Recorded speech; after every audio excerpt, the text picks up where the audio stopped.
सबसे बड़ी उपलब्धि है संस्कारों की पवित्रता। जीवन में किसने क्या पाया इसका महत्व नहीं, मन कैसा रहा इसका महत्व है। बड़ी लंबी जमीन पाई, बहुत बड़ा मकान पाया, बहुत रुपए पैसे पाए, बड़ा पद पाया, जगत प्रसिद्ध हुआ, मन बढ़िया नहीं है तो सुखी नहीं होगा। हमारा मन हमारे कर्मों से बनता है।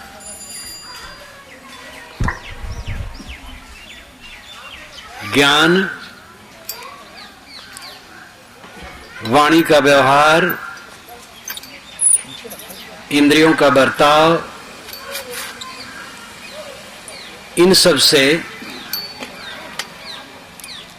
हमारा मन बनता है। जैसे हम सोचते हैं, बोलते हैं, करते हैं, वैसे संस्कार बनते हैं और संस्कारों का समुच्चय ही हमारी पूंजी बनती है। बच्चों को छुटपन में ही बता दिया जाता है कि भूत प्रेत होते हैं, तो अंधियारी कोठरी की तरफ वो देख नहीं पाते हैं कि वहां से भूत निकलेगा, चुड़ैल निकलेगी। और भूत प्रेत चुड़ैल नाम की कोई चीज दुनिया में कहीं है ही नहीं। मिथ्या भ्रम। भूत प्रेत कोई जानवर नहीं है। और इसका तोदा तो इतना है कि हद है। किताबों में लिखा है, धर्म ग्रंथों में लिखा है। धर्म ग्रंथों में जो कुछ लिखा है सब सच नहीं है और सब झूठ नहीं। सारे धर्म ग्रंथों के लेखक मनुष्य हैं। अपने देश काल के परिप्रेक्ष्य में जो कुछ समझ पाए हैं लिखे हैं। इसलिए सारे धर्म ग्रंथ विचारणीय हैं। जो तर्क युक्त हो, विवेक युक्त हो, उसे मानना चाहिए।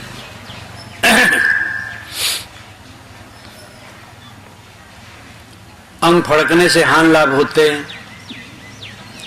दाहिना अंग अगर पुरुष का फड़कता है और स्त्री का बायां तो लाभ है। इसके विपरीत फड़कता है तो नुकसान है। झूठी बात है। चाहे जब जो अंग फड़के कोई चिंता मत करो। छूछा घड़ा देख लिए तो काम बिगड़ जाता है, भरा घड़ा देखे तो काम बन जाता है। झूठी बात है। दिशा शूल नाम की बात होती है। जैसे मंगल और बुध, कोई उत्तर दिशा में जाएगा तो मर जाएगा। मंगल बुध उत्तर दिश काला। तो मंगल बुध को बस्ती से डुमरियागंज नहीं जाना चाहिए। बसें और सब साधन बंद कर देना चाहिए मंगल बुध को। और गुरुवार को दक्षिण जाने से मौत है। और गुरुवार को लोग दक्षिण जाते हैं, कुछ नहीं होता है। अनेक अंधविश्वास मनुष्य के दिमाग पर लदे हैं और वे शास्त्रगत है, धर्म गुरुओं द्वारा बताए जाते हैं। इसलिए धर्म के नाम पर जो प्रचलित है वो सब बातें विचारणी हैं।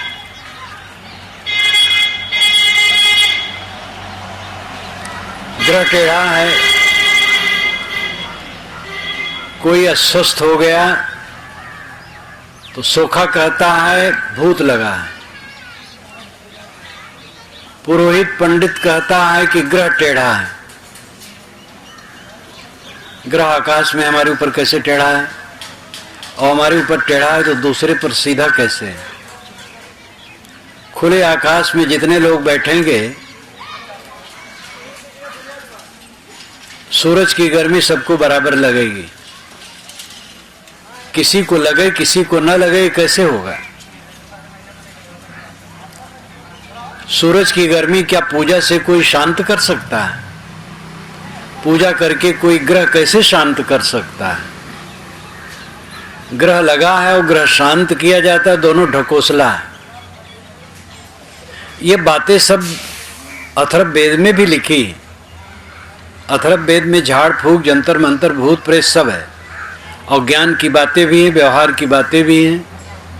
अथर्ववेद को ब्रह्मवेद कहते हैं। अथर्ववेद में बहुत सामग्री है।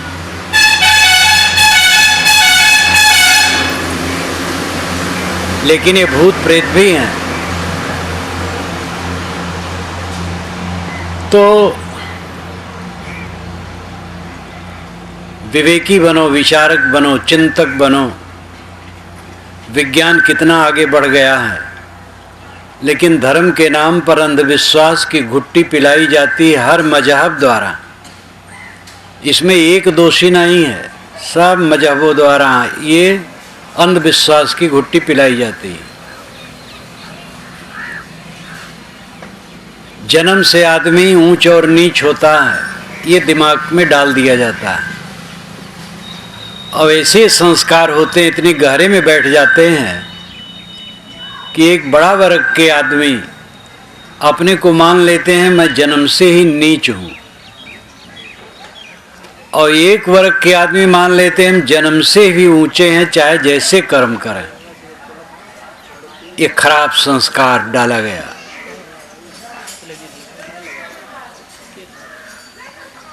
कबीर साहब ने कहा कोई ऊंचा नीचा नहीं है, जन्म से सब बराबर हैं, कर्म से ऊंचा नीचा हो जाते हैं। जो गलत कर्म करेगा पतित होगा, अच्छा कर्म करेगा ऊपर उठेगा। वेदों में भी किसी इंसान को अछूत नहीं कहा गया है। पंडित लोग कहते हैं कि अछूत वर्ग होता है, और ये भी कहते हैं कि हम वैदिक हैं।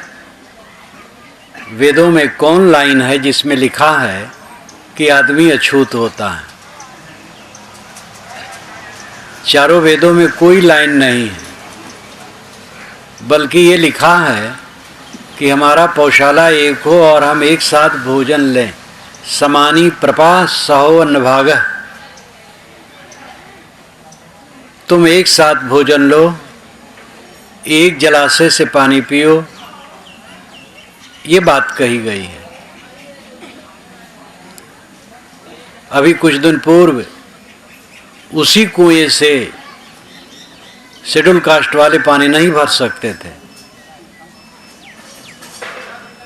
उसी तालाब से वो पानी नहीं ले सकते थे। ये गलत संस्कार सब दिमाग में डाला गया, और संस्कार डाल दिया जाता है, वो संस्कार बड़े बलवान हो जाते हैं। बचपन में डाले गए संस्कार जीवन में बहुत मजबूत हो जाते हैं। इसीलिए बच्चों के संस्कार अगर अच्छे हों तो जीवन में उनके बड़ा अच्छा होगा। भेदभाव, अंधविश्वास, ये सब के संस्कार न डाले जाएं, अच्छे संस्कार डाले जाएं, तो बच्चों का जीवन अच्छा बनेगा। इन बातों पर ध्यान देने की जरूरत है। गीली मिट्टी में मोहर मारी जाए तो छाप हो जाएगी, कड़ी जमीन में छाप नहीं हो सकती है। बच्चों का मन कोमल होता है, अगर उनको अच्छे संस्कार डाले जाएं तो अच्छे संस्कार वो अमिट हो जाएंगे जीवन के लिए, और गलत डाले जाएंगे तो गलत अमिट हो जाएंगे। ऊंच नीच की भावना भारत में क्या पूरे विश्व में गहराई से गड़ी है। भारत में ज़्यादा है। जब से वर्ण व्यवस्था हुई, धीरे धीरे वो भावना बहुत ज़्यादा गहरे में होती गई। वर्ण व्यवस्था पहले काम का बंटवारा था, छुआछूत नहीं थी, कोई ऊंच नीच नहीं। पीछे योग्यता से वर्ण कहा गया, उसके बाद जन्म से मान लिया गया, तब से विकार बढ़ गया। मोटा काम करने वाले को छोटा माना गया। जो हल चलाए, ईंटा जोड़े, कपड़ा बुने, बाल बनाए, बर्तन माजे, मशीन बनाए या और भी मोटा काम करे,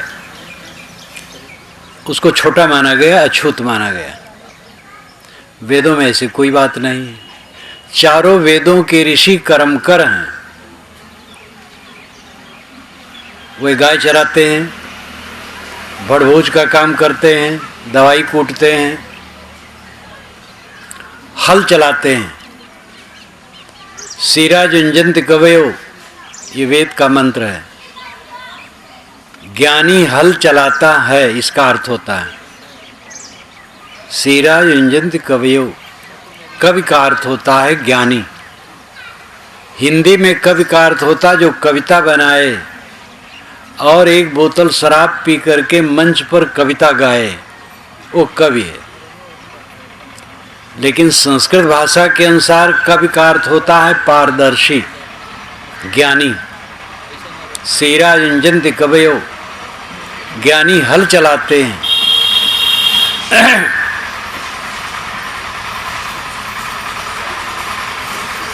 वैदिक ऋषि सारे मोटे काम करते थे।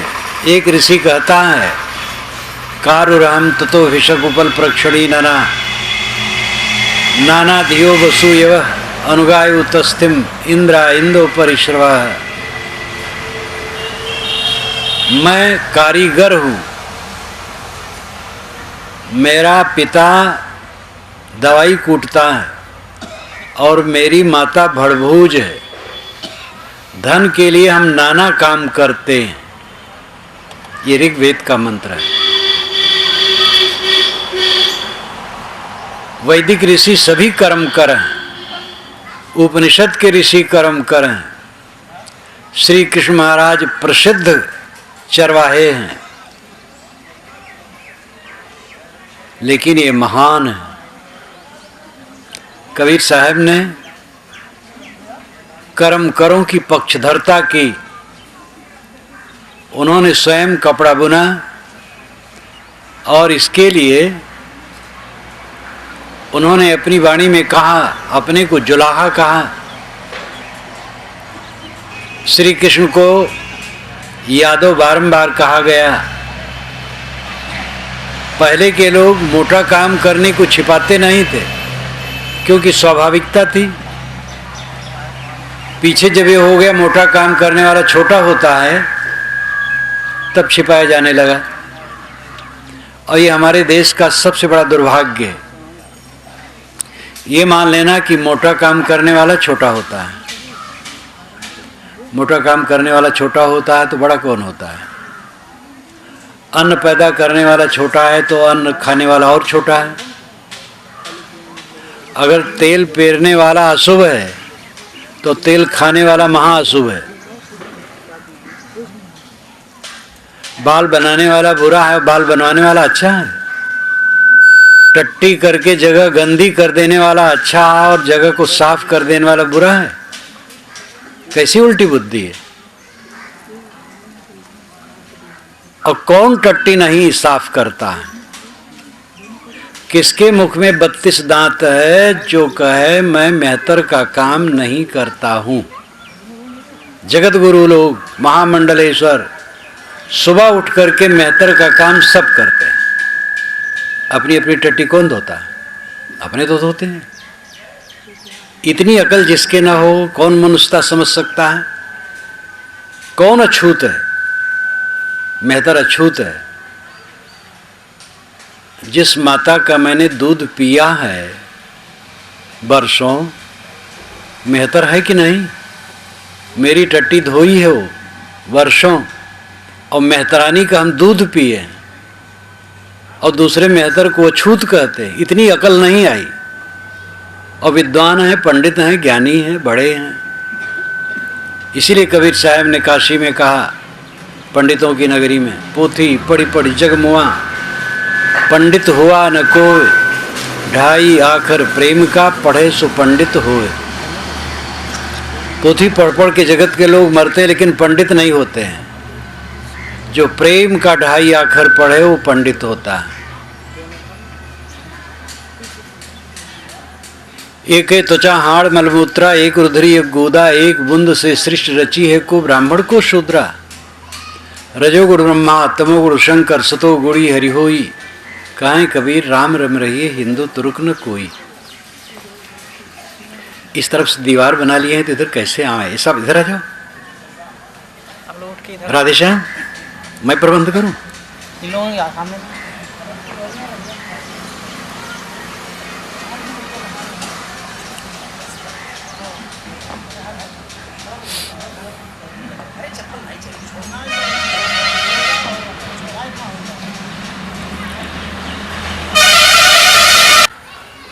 सबके शरीर में एक ही प्रकार के रक्त चाम मांस हैं और एक ही प्रकार चेतन आत्मा है।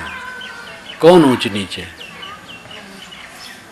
विविध वर्ग और जात माने गए लोगों के रक्त निकाल करके डॉक्टर के पास भेजा जाए और वो बताएं ये चौधरी का रक्त है, ये तिवारी का है, ये पाड़े का है, ये मोहम्मडन का है और ये ईसाई का है, तब मान लिया जाए कि ये सब होते हैं, सब नकली हैं। ब्राह्मण क्षत्रिय वैश्य शूद्र हिंदू मुसलमान सब नकली। मनुष्य सच्चा, मनुष्य हम केवल मनुष्य हैं। वेद के ऋषि ने भी कहा मनुर्भव जनया दिव्यम जन्म, मनुष्य बनो और अच्छा जन समाज पैदा करो। वर्ग भेद वर्ण भेद जाति भेद, आजकल नेता लोग तो और देश को नरक कर रहे हैं।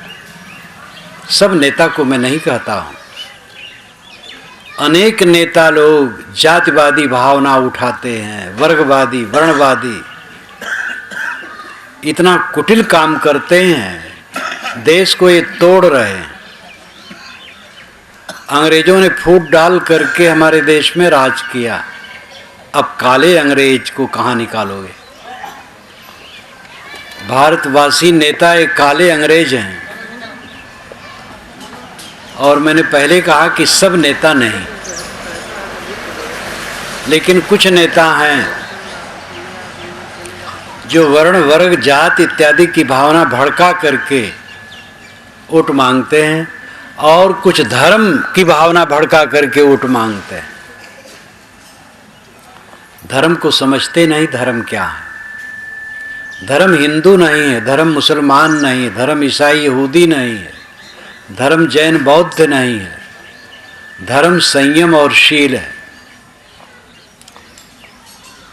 1450 वर्षों से मुसलमानों का मजहब है।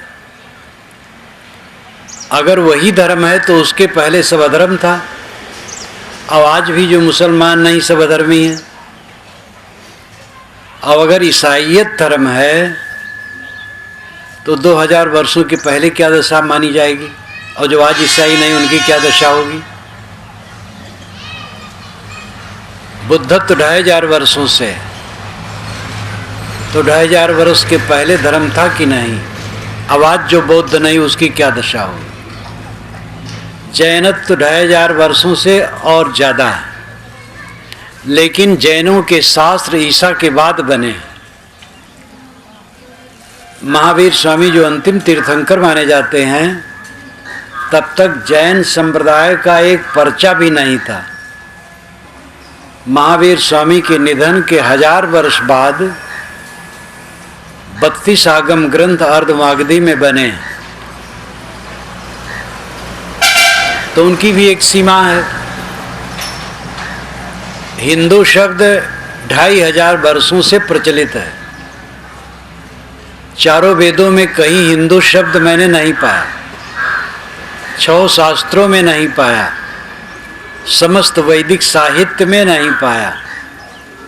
ऋग्वेद यजुर्वेद सामवेद अथर्ववेद ये वेद हैं, और ब्राह्मण, आरण्यक, सूत्र ग्रंथ, गृह सूत्र, सौर सूत्र, धर्म सूत्र, उपनिषदें, ये सब वैदिक साहित्य हैं।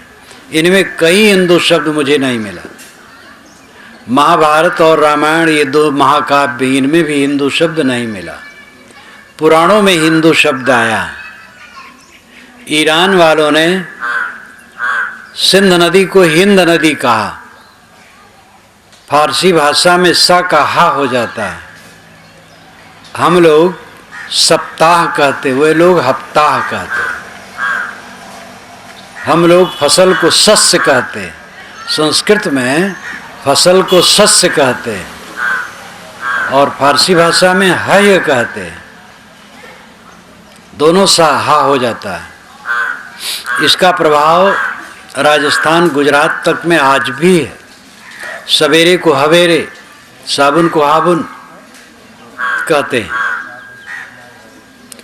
सिंध नदी को उन्होंने हिंद नदी कहा, और इस देश को हिंद देश, और यहाँ के लोगों को हिंदू।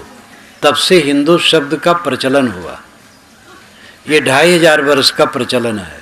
अगर हिंदू धर्म है तो 2500 वर्ष के पहले वाले फिर बेधर्मी हो जाएंगे। अब आज भी जो हिंदू नहीं, उसकी क्या दशा होगी?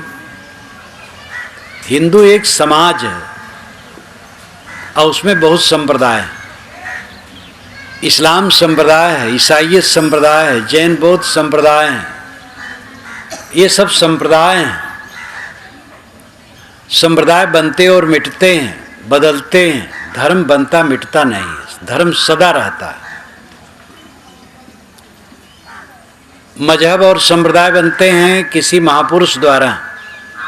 हजरत मोहम्मद से इस्लाम का निर्माण हुआ, संत ईसा से ईसाईयत का, बुद्ध से बुद्धत्व का, और खास महावीर स्वामी से जैनत्व का। ऐसे मूसा से यहूदियों का। तो किसी भी संप्रदाय का उदय होता है जब, तो उसका एक ग्रंथ होता है, वो महापुरुष होता है, परंपरा होती है। तो किसी देश काल में वो सब होते हैं, लेकिन जगत तो अनादि है। तो सदा से क्या है, जितने संप्रदाय और मजहब हैं सब कल्याणकारी हैं। वे अपने अनुगामियों को परहेजगारी, संयम बताते हैं, सदाचार बताते हैं। इसलिए सबका आदर होना चाहिए और सभी शास्त्रों का आदर होना चाहिए। वेद, कुरान, बाइबल, सबका, हिंदू, मुसलमान, ईसाई, यहूदी, सबका आदर होना चाहिए।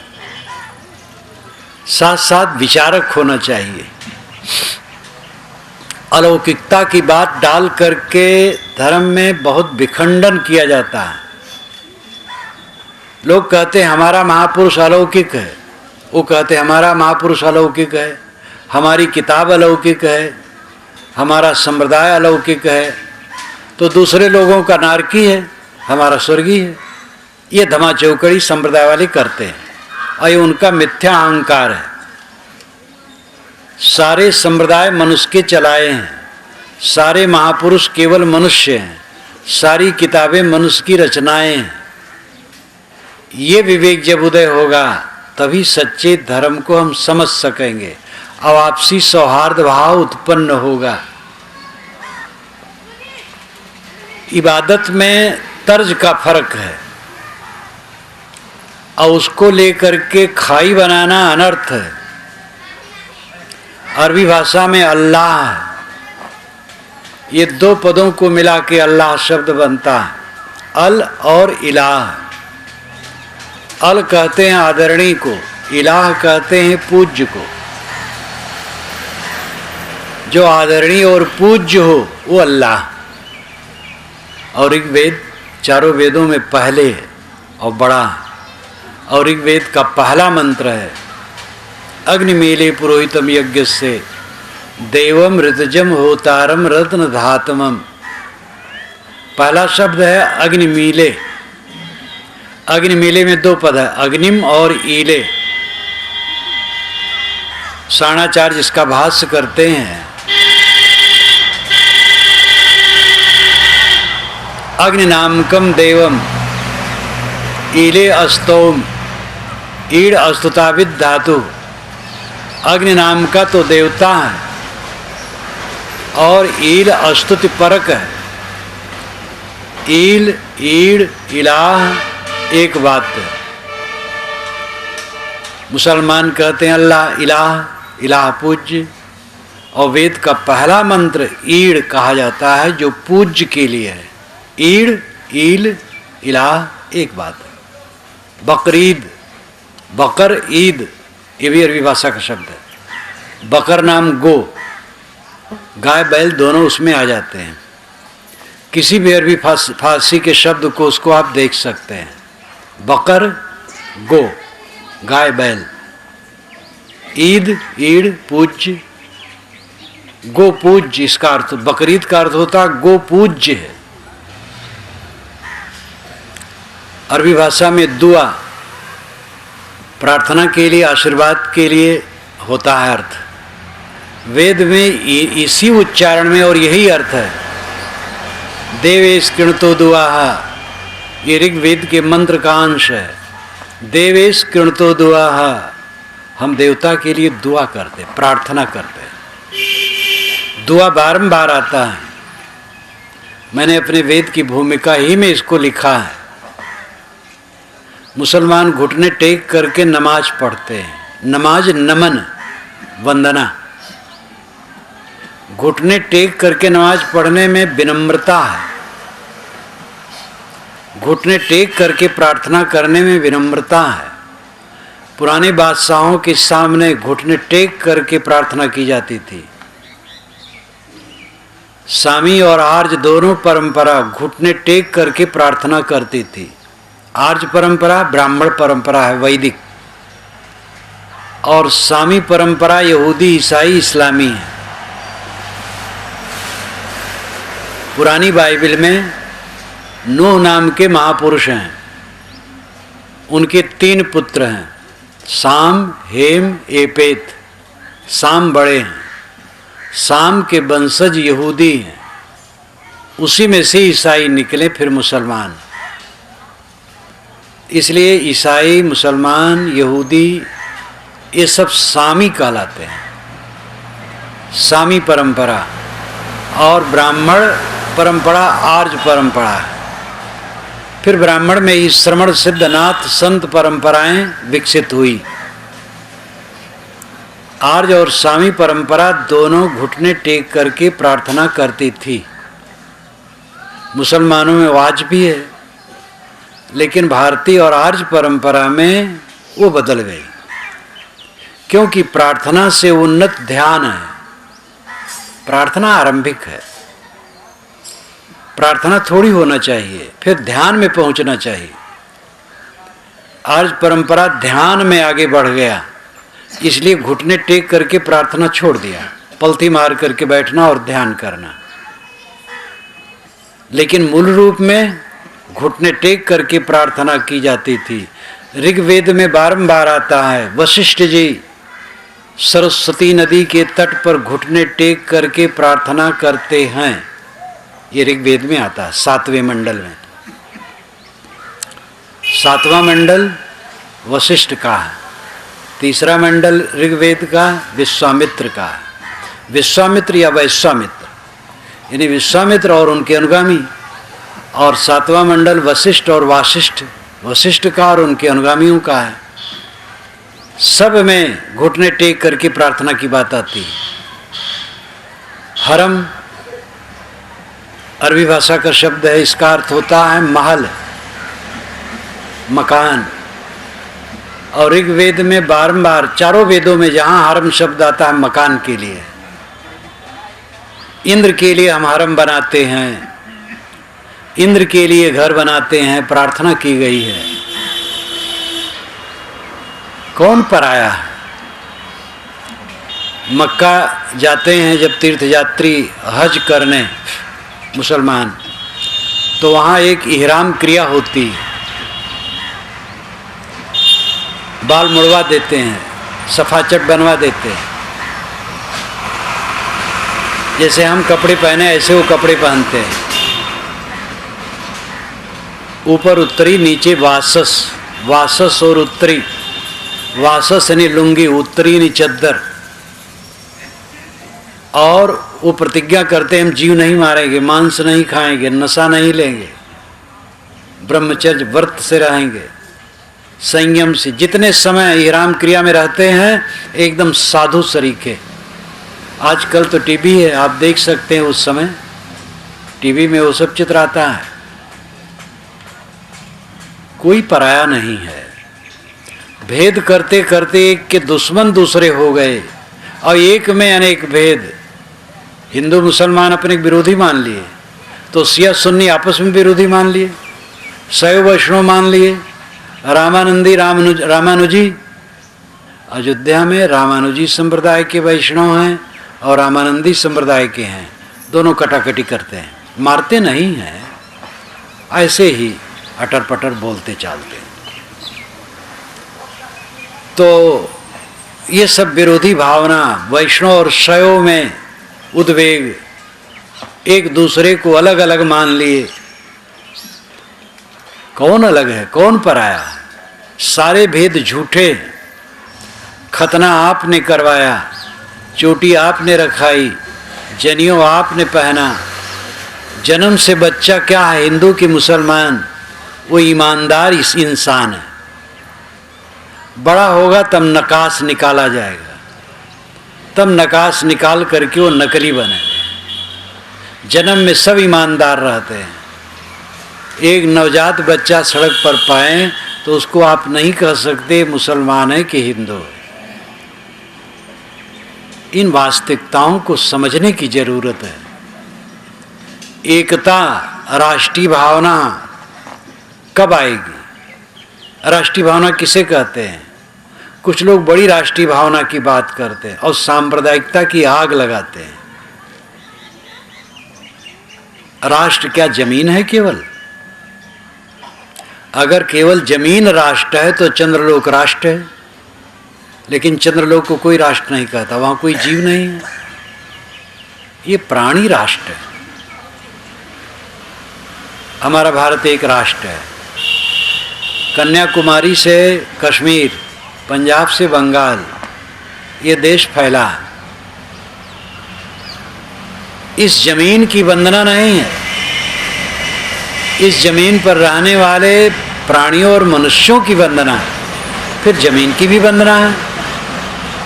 लेकिन अगर प्राणियों के साथ दुर्व्यवहार किया जाता है तो जमीन की भक्ति करके दिवालिया पिटेगा, दिवाला पिटेगा। मनुष्य मात्र के प्रति सद्भाव होना चाहिए। आप जानते हैं कि विष्णु भगवान की एक मूर्ति बनाई जाती है, 4 हाथ उसके लगाए जाते हैं, शंख चक्र गदा पद्म दे दिया जाता है और वो विष्णु भगवान है, उसकी आरती की जाती है और हम समझते हैं कि हम विष्णु उपासक हैं। विष्णु उपासक वह है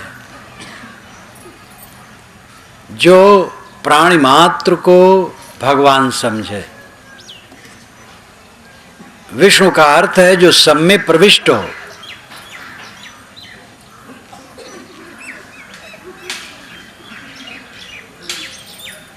विष धातु से विष्णु शब्द बनता है, ध्यान दीजिए।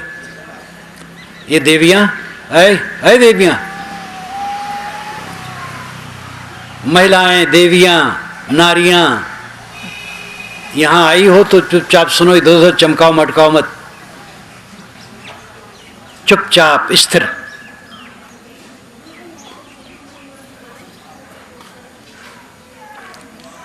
विष धातु से विष्णु शब्द बनता है।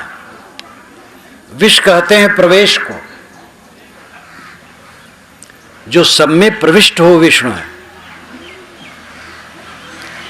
घट घट में वही साईं बसत है, कटुक बचन मत बोल रे। सभी घट में वो विष्णु है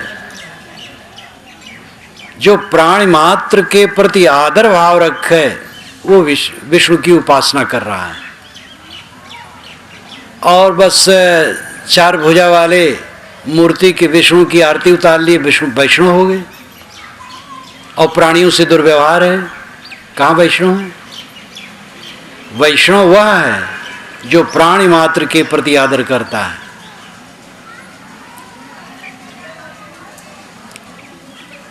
जिनका बच्चा रोता हो उनको उठा करके बाहर ले जाना चाहिए।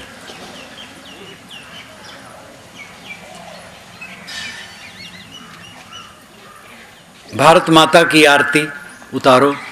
भारत माता एक 30 वर्ष 28-30 वर्ष की युवती का चित्र बना लिया जाता है और उसके हाथ में तिरंगा झंडा दे दिया जाता है। उसी की आरती उतारो और कहो हम भारत माता के भक्त हैं, तो भोलापन है। भारत माता का भक्त वह है जो कन्याकुमारी से लेके कश्मीर, पंजाब से लेके बंगाल तक के प्राणियों के प्रति आदर करे। उसमें केवल हिंदुओं का आदर करे ये बात नहीं, केवल मुसलमानों का आदर करे ऐसी बात नहीं। मानव मात्र का आदर करे, प्राणी मात्र की रक्षा करे, तब वो भारत माता का भक्त है। और भारत माता का चित्र का आरती कर लिया और कहा हम भारत के भक्त हैं। क्या भक्त है वो दिखावा है। भारत तो फैला हुआ देश है और इस देश में रहने वाले प्राणियों के प्रति आदर करे, वो भारत का भक्त है। इसी प्रकार जो सब में प्रविष्ट है उस विष्णु की उपासना करने वाला वैष्णव।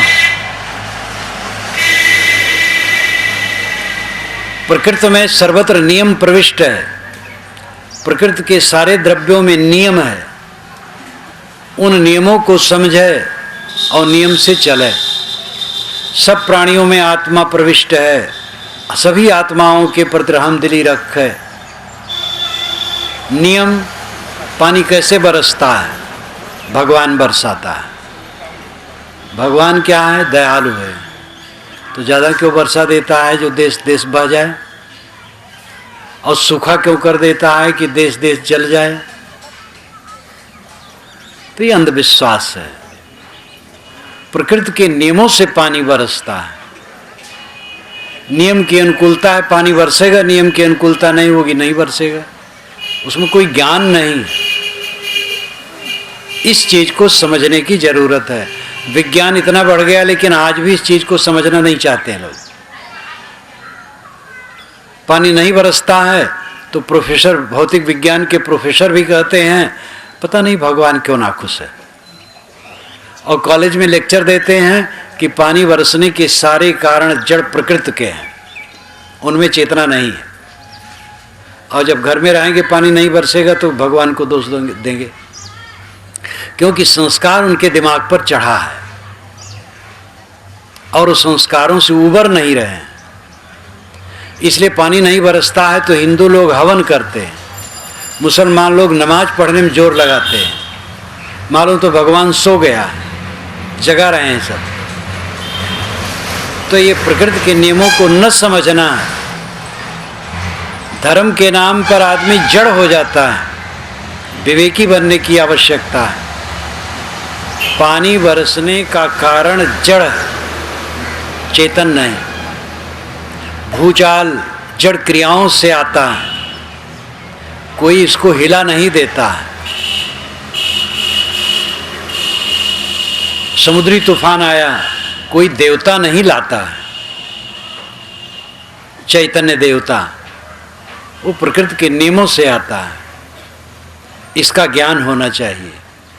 इसका ज्ञान हो तो भटकाव बंद हो। ज्ञान नहीं है तो आदमी भटकता है। जिंदगी भर गुल्ली ताबीज बांधे। एक प्रोफेसर आए, उनके कमर में बहुत गुल्ली ताबीज। डॉक्टर, इंजीनियर, प्रोफेसर, जज, लाल पीली बत्ती वाले गाड़ी वाले गणेश जी को सब दूध पिलाए थे उस वर्ष। मैं इलाहाबाद में था तो सुना सिविल लाइंस में लाल बत्ती वाले, पीली बत्ती वाले सब दूध पिला रहे हैं गणेश जी को। और गणेश जी के लिए श्रद्धा केवल एक दिन रही अगर 4-6 महीने पिलाए होते तो गणेश जी घूमने फिरने लगते, शक्ति आ जाती उनके हाथ पैर में। ये अंधविश्वास धर्म वालों का, और इनकी जड़ता आज तक छूट नहीं रही है। इन बातों पर सोचना और विचारना चाहिए। क्या पत्थर की मूर्ति दूध पिएगी? इतनी जड़ता, दिमाग हम इतना पथराए बैठे हैं आज तक, विज्ञान इतना बढ़ गया है, अंधविश्वास इतना, भूत प्रेत जादू टोना जंतर मंतर झाड़ फूंक, आज भी वैसे ही तंत्र मंत्र, बड़े बड़े तांत्रिक।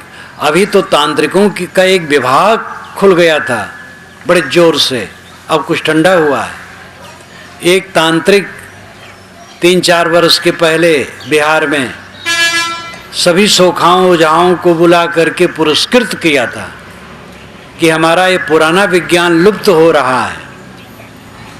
उनको बड़ा रोना था कि सोखा ओझा का व्यापार बैठा जा रहा है। झाड़ फूक बढ़ना चाहिए, भूत प्रेत की भावना बढ़नी चाहिए। ये हमारे मंत्री हैं जो देश को डुबाने वाले हैं। तंत्र मंत्र सब झूठ है, मत भरमो सबको। लेकिन तंत्र मंत्र में लोग पड़े हुए हैं। इन बातों में जागृति की जरूरत है। किसी मत मजहब का अंधविश्वास हो, मत मजहब का केवल दोष नहीं है, सभी जगह 2 नंबर का धंधा चलता है। और ये 2 नंबर का धंधा, ये सब झाड़ फूक तंत्र मंत्र है। मैंने कहा था कि संस्कार मनुष्य के मन में जो बैठ जाते हैं वो जीवन भर रहते हैं। हमारे संस्कार अच्छे होने चाहिए, अंधविश्वास से ऊपर उठना चाहिए। मानव मात्र समान है मूल रूप में, अपने गुणकर्मों से छोटे बड़े होते हैं। मजहब अलग अलग हैं, संप्रदाय अलग अलग हैं, धर्म अलग अलग नहीं। एक नमाज पढ़ा, एक प्रार्थना किया, एक माला फेरा, एक तस्बीह फेरा, एक राम का एक रहीम का, फर्क क्या हुआ?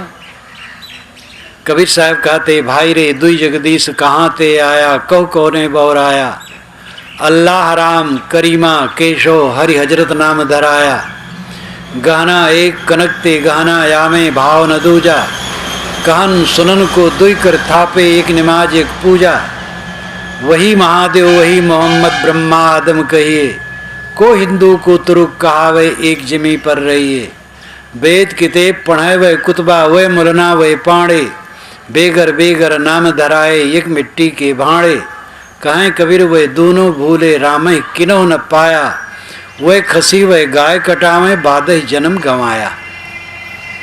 एक कहता हम राम कहेंगे, कहता हम रहीम कहेंगे। साहब कहते 2 परमात्मा कहाँ से आ गए? वही बात राम है, वही रहीम है। कोई कहता हम पानी पिएंगे, कोई कहता हम जल पिएंगे, लेकिन चीज तो एक है। गलती यह है कि भगवान और देवता के नाम पर प्राणियों की हत्या आज भी चलती है। किसी प्राणी को पकड़ करके उसके गले पर छुरी रेती जाए तो वहां सज्जन होंगे, वो रोकेंगे, अगर नहीं रोक पाएंगे तो भाग खड़े होंगे, देखेंगे नहीं। भगवान ईश्वर और देवता किसी के गला को रेतते देख करके खुश होता है, ये समझ में बात आती है? क्या ये सच है? आज के युग में भी ये हो रहा है। ऐसे ऐसे त्योहार दुनिया में होते हैं जिसमें पूरी दुनिया में करोड़ों जानवर गला रेत के मार डाले जाते हैं, और अखबारों में छपता बड़ी शांति से त्योहार मनाया गया, क्योंकि जानवरों के पास जबान नहीं थी अखबार वालों से कहें। अब अखबार वाले कब सुनने वाले हैं, कब देखने वाले हैं? निरीह प्राणियों का गला रेत रेत करके ईश्वर और देवता को खुश किया जाता है। कितना जंगलीपन है। कभी ईश्वर खुश नहीं हो सकता इससे, कोई देवता खुश नहीं हो सकता इससे। अब आज तक ये जंगलीपन छूटा नहीं। इन बातों पर हमें ध्यान देने की आवश्यकता है। रहमदिली और दया। भाई रे संतो राह दुनो हम दीठा, साहब ने कहा संतो राह दुनो हम दीठा, हिंदू तुर्क हटा नहीं माने स्वाद सबन को मीठा, हिंदू व्रत एकादश साधे दूध सिंगारा सेती, अन्न को त्यागे मन को न हटके पारन करें सगौती, तुर्क रोजा नमाज गुजारें बिस्मिल बाग पुकारें, इनको बहिष्त कहाँ से हुए जब साँझे मुर्गी मारें, हिंदुक दया मेहर तुर्कन की दोनों घट से त्यागी, ई हलाल वे झटका मारे आग दोनों घर लागी, हिंदू तुर्क की एक राह है सतगुर सोई लखाई, कहीं कबीर सुनो हो संतो राम न कहूँ खुद आई। राम और खुदा का अर्थ है प्राणियों पर दया करो। दर्द दिल के वास्ते पैदा किया इंसान को, वरन तात के लिए कर रहे बयां कुछ कम न थे। प्राणियों पर दया करो, इसके लिए ईश्वर ने तुम्हें बनाया, नहीं तो उसकी प्रार्थना करने के लिए कर्रे बयां कम नहीं थे।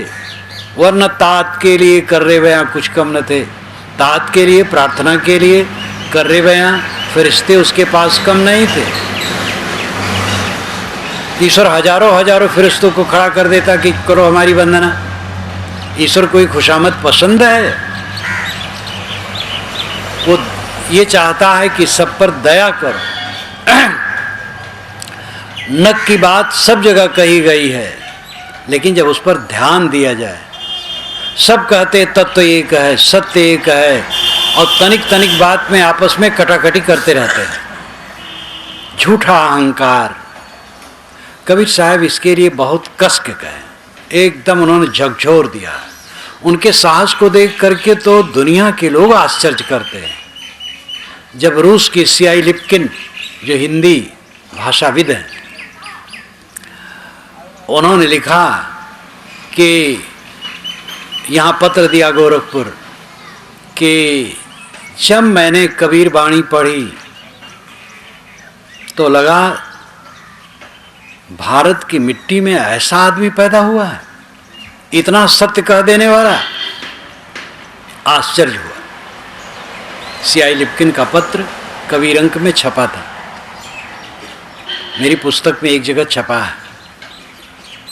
और भी जो लोग नया नया सुनते हैं आश्चर्यचकित रह जाते हैं। काशी नगरी में रह करके जिस समय मुसलमानों का राज्य था और हिंदू पंडितों का धार्मिक राज था, और दोनों को फटकारते हैं, कहते दोनों तुम कहाँ बह रहे हो, फर्क क्या है, सत्य तो एक है, क्यों लड़ते हो। प्रेम और मोहब्बत की जरूरत है। धर्म का तत्व है संयम और शील। अपने पर संयम और दूसरे के लिए शील का बर्ताव करो, ये धर्म है। फिर नमाज पढ़ो, पूजा करो, प्रार्थना करो, आपका विचार है। राम को, रहीम को कोई अर्ज नहीं। शिरडी के साईं बाबा जो मर गए, जब उनके पास मुसलमान जाते थे, नमस्कार करते थे, तो कहते थे राम तुम्हारा कल्याण करे, और हिंदू जब नमस्कार करते थे तो कहते अल्लाह खुश रखे। दोनों को मिलाने के लिए वो कहा करते थे। मुसलमान को आशीर्वाद देते राम का नाम लेकर, और हिंदू को आशीर्वाद देते थे अल्लाह का नाम लेकर। ऐसे बीच बीच में विवेकवान पुरुष फरीद साहब हुए हैं, थोड़ी वाणी उनकी है, सबको मिलाने के लिए उन्होंने चेष्टा की है। इन सब में कबीर साहब का आप जानते ही हैं, बड़ा जाजुल्यमान, इनकी हजारों वाणियाँ देश विदेश में गूंजती हैं। आजकल तो उन पर जितना रिसर्च विश्व में हो रहा है, किसी भारतीय संत या कवि पर नहीं हो रहा है। तो कबीर साहब की छटपटाहट यही थी, अवर्ण श्रवण मान करके मनुष्यता को बांटना, हिंदू मुसलमान को अलग मान करके मनुष्यता को बांटना, ये गलत है।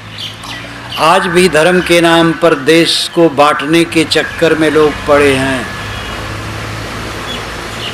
ईश्वर को, बिचारे को सिर छिपाने की जगह नहीं है। तो ईश्वर के भक्त लोग मंदिर और मस्जिद बनवा करके उस पर दया कर रहे हैं कि भगवान थोड़ा पानी वानी बरसे तो जरा छाया में हो जाए, तो उसको लेकर के लड़ाई करते हैं। यहाँ हमारा मंदिर है, यहाँ हमारा मस्जिद है। अरे मंदिर मस्जिद निर्विवाद जगह में बनाओ, जमीन खरीद लो, वहाँ मंदिर बनाओ, मस्जिद बनाओ, कौन रोकता है? जहाँ विवाद है मंदिर मस्जिद मत बनाओ। भगवान परेशान नहीं है, उसके रहने की जगह कम नहीं है। कबीर साहब ने कहा, पूरब दिशा हरि को बासा, पश्चिम अलह मुकामा, दिल माँ खोज दिलही माँ खोजो यह करी मारामा। जो खुदाए मस्जिद बसत होए और मुलुक के केरा, तीरथ मूर्त राम निवासी दुईमा किन्हों ने हेरा। अगर खुदा मस्जिद में बसता है तो और मुल्क में कौन रहता है? और राम केवल मंदिर में रहता है तो और दुनिया में कौन रहता है? पूरब अगर हरि रहता है और पश्चिम अल्लाह है तो बाकी समय बाकी जगह कौन रहता है? पूरब तरफ हिंदू मुख करके क्यों प्रार्थना करते हैं? सूरज पूरब उगता है, जिधर उगे सूरज उधर को पूर्व कहते हैं, तो उधर मुख करके वो प्रार्थना करते हैं। सूर्य प्रकाश स्वरूप है, प्रकाश ज्ञान का प्रतीक है। इस भाव से पूर्व तरफ मुख करके वो प्रार्थना करते हैं। लेकिन संध्योपासना विधान में है कि अगर दोपहर को प्रार्थना करे तो उत्तर मुख के करना चाहिए, और शाम को करे तो पश्चिम मुख करके करना चाहिए, क्योंकि पश्चिम सूरज चला जाता है। आप कहेंगे कि दोपहर में उत्तर कहाँ जाता है सूरज, तो उसमें भी बड़ा भ्रम है। सूरज तो कुछ दक्षिण रहता है, लेकिन दक्षिण यमपुरी है इसलिए बड़ा अशुभ मानते हैं, इसलिए दक्षिण दरवाजा तक लोग नहीं करते, ये भी भ्रम है। मुसलमान पश्चिम क्यों मुख करके करते हैं? भारत से काबा पश्चिम है और थोड़ा सा दक्षिण है। काबा ही उनका किबला है। किबला नाम जो सामने हो, हजरत मोहम्मद पहली बार जहाँ और पहले वाले सिर करके मुख करके करते थे, वहाँ से घूम करके वो काबा की तरफ मुख करके नमाज पढ़े। उसी दिन से काबा के तरफ मुसलमान मुख करके नमाज पढ़ने लगे। तो काबा उनका उपासना स्थल है, और यहाँ से वो पश्चिम है इसलिए करते हैं। ये नहीं कि परमात्मा पश्चिम बसता है। तो ये सब अपना अपना विधान है, सत्य उसमें बटा और कटा नहीं है। इन बातों को समझने की जरूरत है। एक दूसरे के शास्त्रों को पढ़ें, एक दूसरे के मत मजहबों को जानें, एक दूसरे के रस्मों रिवाज को जानें, एक दूसरे से घुले मिलें, तो तफरका खत्म हो, आपस का विवाद खत्म हो, और एक दूसरे से अड़ंगेबाजी, कठोरता, बस हम स्वर्ग में जाएंगे बाकी नरक में जाएंगे। अरे नरक में ईर्षा क्रोध काम लोभ मन में भरा है तो नरक अभी है, मरने पर भी नरक होगा। और प्रेम क्षमा दया संतोषशील है तो आज ही स्वर्ग है, मरने पर भी स्वर्ग होगा। हिंदू समाज में लिखा जाता, कोई मर जाता है कि फलाने भैया का स्वर्गवास हो गया। कैसे कहा जाए कि नरकवास हो गया? ये सभ्यता है लिखना कि स्वर्गवास हो गया। लेकिन स्वर्गवास, स्वर्ग का अर्थ होता अपने में लौट आना। स्वर्ग स्वर्ग, स्वर्ग शब्द का पदच्छेद कीजिए तो हो जाएगा स्वर्ग, स्वयं में लौट आना। स्व स्वयं का गमन, अपने में लौट आना स्वर्ग है। जो आत्म संतुष्ट हो गया वो स्वर्ग पा गया। वैकुंठ कुंठा रहित हो जाना, विकुंठ ग्रंथ रहित, कॉम्प्लेक्स फ्री। जिसके मन में कॉम्प्लेक्सेस नहीं है, ग्रंथियां नहीं है, वो वैकुंठ प्राप्त कर लिया। मोह का क्षय मोक्ष है। जिसके मन में मोह नहीं कहीं, वो मोक्ष प्राप्त है। मरने पर वही होता है जो जीते पर है। जो आज वही कल होगा। एक जगह 4 लोग सोएं, एक अरबी का गाता है, एक संस्कृत का, एक बंगला का, एक रसियन का। चारों जब जगेंगे तो अपनी अपनी भाषा बोलेंगे। सोने से उनका अस्तित्व बदल नहीं जाएगा। इसी प्रकार मरना सत्य का लोप नहीं है, आत्मा और देह का केवल वियोग है। देह में रहते रहते अगर मन निर्मल है तो आज वो मुक्त है, स्वर्ग सुख पा रहा है, और मरने के बाद भी स्वर्ग सुख पाएगा। स्वर्ग कोई कहीं देश होश नहीं है, ये तो नाना मत वाले स्वर्ग जन्नत की कल्पना किए हैं मोटी बुद्धि वालों को समझाने के लिए। शील, क्षमा, दया, करुणा, प्रेम, अनासक्ति, शुद्ध भाव, संतोष, ये सब मन में रहना स्वर्ग है, मोक्ष है, वैकुंठ है, जन्नत है। और घृणा, ईर्षा, क्रोध, काम, मद, मत्सर, ईर्षा, छलकपट, अहंकार, ये सब विकारों का मन में रहना नरक है। यही बंधन है, यही वास्तविकता है। इसलिए आज ही हमें अपने मन को निर्मल करके रखना चाहिए। अंतिम में अध्यात्म की कुछ बातें कह करके मैं समाप्त करूंगा। हमारा जीवन बड़ा महत्वपूर्ण है और इसको कमाने खाने में बिता देना महा अनर्थ है। कमाते क्यों हैं? खाने के लिए। खाते क्यों हैं? जीने के लिए। जीते क्यों हैं? इसका पता नहीं। जी रहे हैं बस रेंग रेंग करके। कुछ बच्चे पैदा कर लिए, उनको पालते पोसते हैं और लड़ते हैं उनसे, कलह करते हैं, मर जाते हैं। यही जिंदगी है। कमाएं खाने के लिए, खाएं जीने के लिए, जिए आत्म कल्याण के लिए। आत्म कल्याण है इसी जीवन में शांति की प्राप्ति। आदमी की नींद खुले और वो प्रसन्न रहे, उसके दिमाग में कोई तनाव न हो, दिन भर अपना काम करे, पूजा अर्चा भी करे, ध्यान करे, नमाज पढ़े, जो करता हो अपने अपने मत के अनुसार करे और काम धाम भी करे और दिन भर तनाव रहित रहे, कॉम्प्लेक्स फ्री, निर्ग्रंथ मन। बिस्तर पर जाए, आराम से नींद आ जाए, सुख से सोए, सुख से जागे, सुख से जिए और सुख से मरे।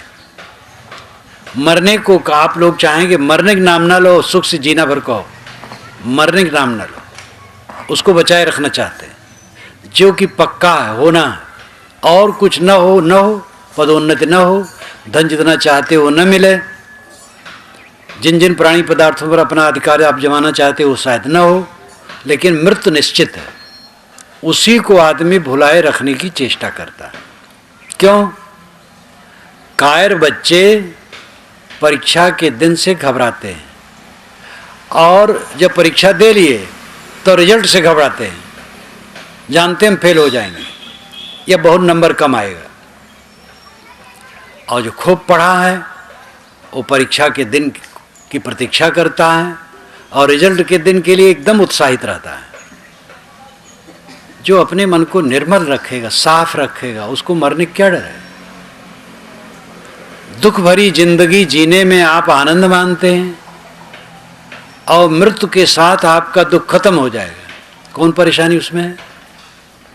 क्यों घबरा रहे हैं? क्योंकि ये सब छूट जाएगा, जहाँ मोह किए हैं और छूटने हैं। कबीर साहब ने कहा, जय मरने से जग डरे मेरे मन आनंद, कब मरी हो कब पाई हो पूरन परमानंद। एक इस पर मुझे एक संस्मरण आ जाता है। आचार्य परशुराम चतुर्वेदी बलिया के हजरत शब्द द्विवेदी के ही क्षेत्र के वो भी थे और बड़े जमींदार आदमी थे। वे स्वयं वकालत बलिया में जीवन भर करते रहे और लिखते रहे। उसमें कबीर साहब पर वह एक निष्ठ लेखक हैं। उत्तरी भारत की संत परंपरा मोटी पुस्तक है। कबीर पर उन्होंने बहुत लिखा। नर्मदेश्वर चतुर्वेदी ने मुझसे कहा कि मैं भैया से मिलने गया, वो अस्वस्थ थे। तो कहा, भैया कैसे तबीयत है? उन्होंने कहा मुस्कुरा करके, कबीर के भक्त को क्या चिंता है? कबीर कह गए हैं, जय मरने से जग डरे मेरे मन आनंद, कब मरी हूं कब पाई हूं पूर्ण परमानंद। जीवन मुक्त को भी शरीर में रहते रहते क्लेशों का पूरा अंत नहीं होता है। भूख प्यास ठंडी गर्मी मान अपमान रोग व्याधि लग जाया हुआ है, ये उपद्रव सहना पड़ता है। मन उसका निर्मल रहता है। जीवन मुक्त ज्ञानी पुरुष जो सत्य में स्थित है, उसका मन निर्मल रहता है, निर्भय रहता है, प्रसन्न रहता है। लेकिन देह का उपद्रव तो उसे भी सहना पड़ता है, और जब देह भी मिट गई तो उपद्रव मिट गया सब। तो ज्ञानी को मरने का डर नहीं, मरने के प्रति निर्भयता हो जाए, ये जीवन की सफलता है। अभी मृत्यु आ जाए, कल्पना करो, लेट जाओ और कल्पना करो मृत्यु आ गई है, और इस पर अगर अभी मृत्यु आ जाए तो कैसे मन लगेगा। इसका अभ्यास करना चाहिए। इसका अभ्यास करो तो आप निर्भय हो जाओगे। मृत्यु रूपी पर्दा के पीछे कुछ नहीं है, बेकार में भय है। ये होता हम मर जाएंगे तो पीछे वालों की क्या दशा होगी। मालूम होता सारा दल बादल थाम करके आप बैठे हैं पूरी दुनिया का। ये दुनिया अनाद काल से चल रही है और अनंत काल तक चलती रहेगी। सारे घर के मालिक मरते हैं और सारे घर चलते हैं। आप नहीं रहेंगे तो घर नहीं चलेगा। कितने लड़के तो मनाते हैं पिताजी मरे और हम मालिक बने, और पिता को भ्रम है कि हम मर जाएंगे तो घर डूब जाएगा। ये हमारी दुर्बुद्धि। अपने मन को निर्भय करो, और इसको कोई टाल नहीं सकता है। घोरांगरस ने कृष्ण को उपदेश करते हुए छांदोग उपनिषद में मृत्यु को अवृत कहा है। अवृत का मतलब है यज्ञांत स्नान। पूरा यज्ञ जब हो जाता था तब यज्ञ करने वाले जजमान को स्नान करा करके साफ कपड़ा पहना करके एक संस्कार दिया जाता था और समाप्त हो जाता था। तो यज्ञांत स्नान को अवृत वेद में कहा गया है। घोरांगरस ने कृष्ण को कहा जीवन यज्ञ है। मैंने उपनिषद सौरभ में लिखा जीवन यज्ञ है, और इस जीवन यज्ञ के अंत में मृत्यु अवृत यज्ञांत स्नान है। देह छूट गई, यज्ञांत स्नान हो गया, और आत्मा शुद्ध निर्मल अपने स्वरूप में स्थित हो गया। ये बोध, ये विचार, ये रहनी जिसके पास है वो शोक से मुक्त होगा। वह जीवन को सफल उसने जानो बनाया। उसके लिए पहले से अभ्यास करो। 24 घंटे में 1 घंटा 2 घंटा निकालो, अलग बैठो। संध्योपासना नमाज इसीलिए निर्धारित किया गया। हजारों ब्राह्मण की परीक्षा की जाए, संध्योपासना करने वाला शायद एक भी न मिले। मुसलमान तो नमाज पढ़ लेते हैं, बहुत लोग नहीं पढ़ते हैं, अच्छे विद्वान। एक विद्वान जो उर्दू विभाग अध्यक्ष थे, घूम रहे थे। सुबह सुबह मैंने कहा कि नमाज पढ़े, कि हाँ 7 समुंदर के पार की बात यहाँ भी ली जाए। वो नहीं पढ़ते थे। अब वो दशा आ जाए, ज्ञान ही में जो रमता हो रात दिन, हु अल्लाहु दम पर दम, किसकी शादी किसका गम, हु अल्लाहु दम पर दम। जो आत्मा राम है तो ठीक है, पूजा नमाज उसके लिए कोई जरूरी नहीं, लेकिन कुछ तो करना चाहिए शुरू में। सुबह शाम अकेले में बैठो, ज्ञान के ग्रंथ पढ़ो, आत्मचिंतन करो, अपनी परीक्षा करो। क्रोध घटा है कि नहीं, काम की लोलुपता घटी है कि नहीं, तृष्णा घटी है कि नहीं, चिंता उद्वेग कम हुए हैं कि नहीं, चित्त में शांति बढ़ी है कि नहीं। व्यापार वह सफल है जिसमें उत्तरोत्तर धन बढ़े, और धन घटता जाओ कौन सा व्यापार है। बचपना की प्रसन्नता जवानी में घट जाती है, और जवानी की रही सही प्रसन्नता बुढ़ापा में उड़ जाती है, और रोते रोते आदमी मरता है, रोते रोते जन्मता भी है। आदमी का बच्चा जब जन्मता है तो रोते रोते मानो घोषणा करता है मैं रोने के लिए जन्मा हूँ, और जीवन भर रोता है, ये नहीं मिला वो नहीं मिला। क्या कहें, पत्नी सही स्वभाव की नहीं है, पति बड़ा निठुर है, लड़के बेईमान निकल गए, पड़ोसी बड़ा खराब है, महाराज जीवन में सुख नहीं मिला। हरदम आदमी रोता है, जानवर नहीं रोता, आदमी रोता है और रोते रोते मर जाता है। ये कोई जिंदगी है? हंस हंस करके जिंदगी बिताना चाहिए, प्रसन्नता पूर्वक बिताना चाहिए, और इसके लिए पूरे जीवन का कील काटा ठीक रखने पर होगा। संयम से रहो। सरकार कहती है एक बच्चा पैदा करो, चीन में तो एकदम प्रतिबंध है, दूसरा कोई पैदा नहीं कर सकता। हमारा जनतंत्र देश है, आज भी लोग 10-10, 15-15 पैदा करते हैं, सूरवीर लोग हैं। एक घर में गया तो उनके 14 बच्चे। जब मैंने बहुत बच्चों को देखा, मैंने कहा तुम्हारे कितने बच्चे हैं? तो उन्होंने अपनी पत्नी से कहा कितने हैं रे? तो उसने कहा साहब 14 हैं। ऐसे सूरवीर लोग हैं। ये सब तकलीफ का घर है। 1-2 बच्चा पैदा करो, उनका ठिकाना करते करते कब्र में जाने का अवसर आ जाएगा। और झुंड का झुंड पैदा करोगे तो क्या दशा होगी? जो बिल्कुल बच्चा ना पैदा करें वो बहुत अच्छे हैं, शादी ही न करें बहुत बढ़िया है। शादी कर लिए और ना बच्चा पैदा करें अच्छा है, और पैदा करें तो एक करें, दो न करें, चाहे लड़की चाहे लड़का। कहते लड़का तरनतार करेगा, बकवास, कौन तरनतार करेगा? लड़का लड़की सब बराबर। अपने समय को निकालो, एकांत में बैठो, चित्त की चादर को धो। चित्त जितना सरल होगा, एकाग्र होगा, आत्मतुष्ट होगा, उतना हम वास्तविकता में पहुंचेंगे। रूमी साहब ने कहा है चश्म बंदो गोश बंदो लब्य बंद गर्नवीनी सर्रे अकबर मन बखन। आंखें बंद कर लो, कानों को बंद कर लो, ओठों को बंद कर लो, इतने पर सत्य के दर्शन न हो तो मेरा मजाक उड़ाना। इन्हीं अपने मन इंद्रियों को समेट लो, आत्मलीन हो जाओ। यही बात हजारों वर्ष पूर्व सनत कुमार ने कहा, यत्र नानद पश्यत नानद श्रणोत नानद विजानात सबूमा।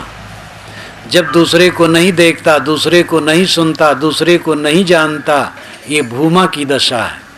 ये समाधि की बात है। देखना बंद करो, सुनना बंद करो, जानना बंद करो। 24 घंटे में आप कुछ समय के लिए सब भूल जाओ, सारे स्मरणों को छोड़ करके शांत हो जाओ। लेकिन ये सरल नहीं है, इसलिए पहले एकाग्रता का अभ्यास करो, ध्यान करो, चित्त को एक आधार में, एक आधार बिंदु में एकाग्र करो। एकाग्र का मतलब है आगे एक, एक अग्र, आगे एक, दो नहीं। आप अपने गुरु का चित्र मन में ले लिए, उसे ध्यान करते हैं। ये आंखें बंद किए, बंद आंखों में अंधकार प्रकाश जो दिखाई दिया उसे मन ठहराते हैं। सांस आती जाती है अपने आप, सांस पर मन ठहराते हैं। एक बिंदु की कल्पना कर ली, उसी पर मन ठहराते हैं। ये एकाग्रता का अभ्यास है। जब काफ़ी अभ्यास बढ़ जाता है तब ऐसी शक्ति आती है कि साधक मन को आज्ञा देता है संकल्प शून्य हो जाओ, और संकल्प शून्य हो जाता है। शांत जागृत अवस्था रहते रहते सारे ख्यालातों को छोड़ देता है, एकदम शांत। ये जागृत अवस्था में रहते रहते मृत्यु का अभ्यास है। समाधि अभ्यास मृत्यु अभ्यास है। मृत्यु अभ्यास अमृत है। सब भूल जाना, मृत्यु में सब भूल जाएंगे, और जागते जागते सब भूल जाओ, गहरी शांति मिलेगी और सारा भय खत्म हो जाएगा। ये सब बातें जो मैं कह रहा हूँ, जो अभ्यासी वो ज़्यादा समझेंगे, जो कम अभ्यासी कम समझेंगे। और बहुत लोगों को तो लगे क्या उठपटांग बात है, मृत्यु का अभ्यास बताते हैं। अरे जीने का अभ्यास बताओ, मृत्यु का क्या बताओ? क्योंकि सदैव जीना है। यहाँ जितने बैठे ये सब रहेंगे करोड़ों करोड़ों अरबों अरबों वर्ष। क्या साधुएं मरेंगे? सबको मरना है। इसलिए उससे अपनी नजर छिपाना भयंकर भूल है। मृत्यु निश्चित है और मृत्यु का अभ्यास ये बहुत बड़ा ज्ञान है। रोज कल्पना करो ये शरीर नहीं है, कल्पना करो शरीर नहीं है, फिर क्या उपद्रव है? शरीर में ही सारा उपद्रव है। शरीर है, प्राणी पदार्थ हैं, ये मिला, ये बिछड़ा, ये हुआ, वो हुआ, परेशानी है। कल्पना करो शरीर खत्म हो गया तो क्या उपद्रव रह गया? शांत। इसलिए समाधि अभ्यास सबको रोज करना चाहिए और गहरी शांति प्राप्त करना चाहिए। ये मानव जीवन की पूरी सफलता है, गहरी शांत। शरीर मिट्टी है, मकान मिट्टी है, शरीर के साधन सब मिट्टी है, चारों तरफ मिट्टी का बाजार है और इसी मिट्टी में हम धन माल मान रहे हैं। हाँ, ये ठीक है कि शरीर मिट्टी जब तक है तब तक बाहर भी मिट्टी की कुछ ज़रूरत है। रुपया मिट्टी है, अन्न मिट्टी है, कपड़ा मिट्टी है, लेकिन शरीर मिट्टी है तो उसकी ज़रूरत है, उसका उपयोग करो। लेकिन अंत में सब मिट्टी समझो और इसमें जो हीरा सोना है वो आत्मा है, वही परमात्मा है जो सबके अंदर में विद्यमान है। उसको समझो और जीवन को सफल बनाओ। इसलिए हमें और आप सबको चाहिए कि संतों की संगत करें, ज्ञान के ग्रंथों को पढ़ें, सुबह शाम अकेले में बैठें, विचार करें, चिंतन करें, मनन करें, अपने मन की खुराफात को दूर करें। ईर्ष्या, द्वेष, कलह, कल्पना, विवाद, हिंसा, तृष्णा, इन सब विकारों को छोड़ें और शील, क्षमा, दया, करुणा, प्रेम, संतोष, इन सद्गुणों को धारण करें और साधना द्वारा गहरी आत्म शांति प्राप्त करें। यही जीवन की सफलता है। शंकर भक्त जी ने यहाँ एक पौधा रोपा और ये धीरे धीरे विशाल हुआ। हम इसके लिए कल्पना और कामना करते हैं कि और बहुत विशाल ही हो। देखो इंटर कॉलेज हो गया और इसमें मैनेजर साहब ने हमें बताया और विकास करने की चेष्टा है और अच्छे योग्य व्यवस्थापक इस स्कूल को मिल गए हैं और हम आशा करते हैं इसका विकास निरंतर होगा और बच्चे लाभ लेंगे और अध्यापक नियम से, ईमानदारी से पढ़ाएंगे। अध्यापक लोग केवल अक्षर ही न पढ़ाएं, नैतिकता का भी बोध दें और स्वयं उस मार्ग में चलें। तनख्वाह उनको मिलती है, जितनी तनख्वाह मिलती उतनी काफ़ी है। उतनी तनख्वाह भी कितने लोगों को मिलती है? हमारे भारतवर्ष में कितने लोग हैं ऐसे लोग बेचारे 1000 रुपया महीना पाना मुश्किल है। तो जितनी तनख्वाह मिलती है बहुत है, उतने में गुजर करें, ईमानदारी से काम करें, परिश्रम से करें और इसका विकास करें। बच्चों को विद्या देने के लिए केंद्र है और ये महापुण्य का काम है। इस काम में सबको अपना अपना सहयोग करना चाहिए। इसके लिए मैं शुभकामना करते हुए अपनी वाणी को विराम देता हूँ।